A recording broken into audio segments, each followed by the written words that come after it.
तो आज हम देख रहे हैं कुछ विश्लेषण और लेख जो वेब सीरीज पंचायत के चौथे सीजन पर आए हैं। जी हाँ। और इनमें जो कहा जा रहा है वो ये कि ये सीजन फुलेरा गांव की वो जो जानी पहचानी सी दुनिया है उसको तो रखता है, पर कहानी में एक नई मतलब इमोशनल गहराई लाता है। बिल्कुल।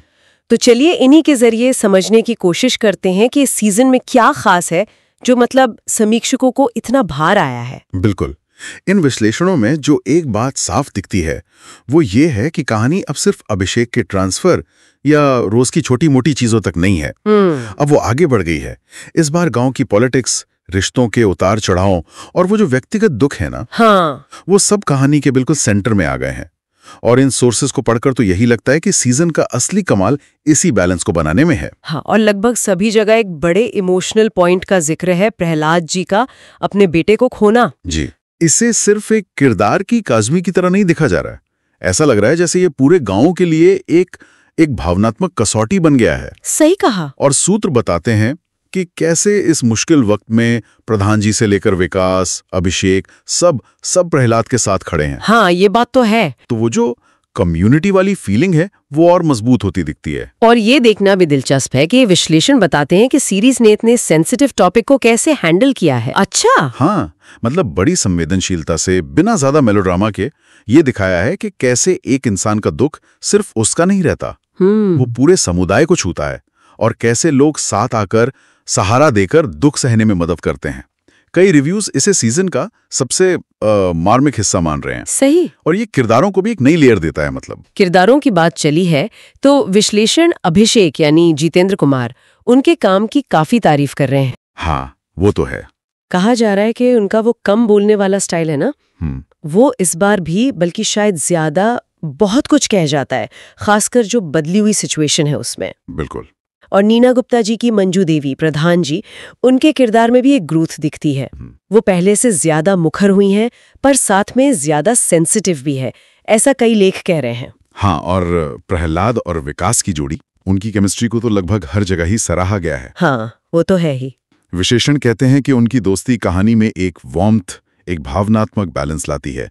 लेकिन इन पर्सनल कहानियों के साथ साथ एक नया एंगल भी है जो बहुत जरूरी हो गया है। अच्छा, कौन सा? वो पॉलिटिक्स वाला, जिसका जिक्र लगभग हर विश्लेषण में है। हाँ। जो लोकल एमएलए हैं चंदन कुमार, ओह हाँ, उनका किरदार और गांव की राजनीति में उनका जो बढ़ता हुआ दखल है, लगता है पहली बार फुलेरा की शांति पर बाहर की राजनीति का असर इतना साफ दिख रहा है। सही कहा।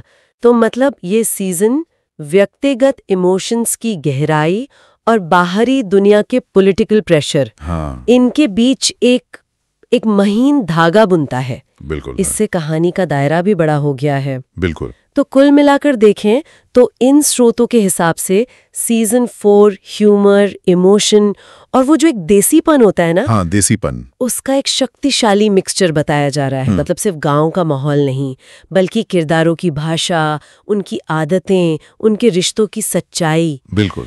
और विश्लेषण इस बात पर भी जोर देते हैं कि डायलॉग्स कितने सिंपल हैं, पर उनके पीछे की बात गहरी है।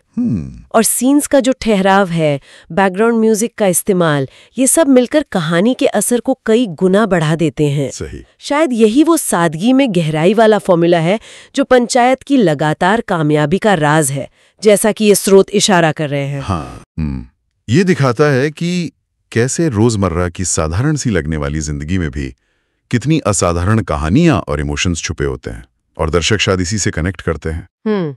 तो संक्षेप में कहें तो इन विश्लेषणों और लेखों की रोशनी में पंचायत सीजन 4 एक ज्यादा मैच्योर, इमोशनली ज्यादा गहरा और पॉलिटिकली थोड़ा सा ज्यादा कॉम्प्लेक्स सफर लगता है। जी। लेकिन अपनी वो जो कोर वैल्यू है, सादगी और अपनापन, उसे खोए बिना। और यहीं पर एक सोचने वाली बात निकल कर आती है।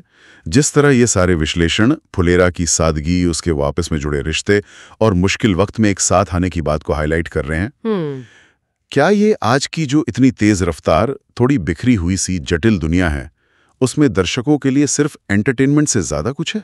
अच्छा, मतलब क्या ये किसी गहरे सबक या एक तरह के, क्या कहते हैं, भावनात्मक सुकून की तलाश का आईना है? ये सोचने वाली बात है।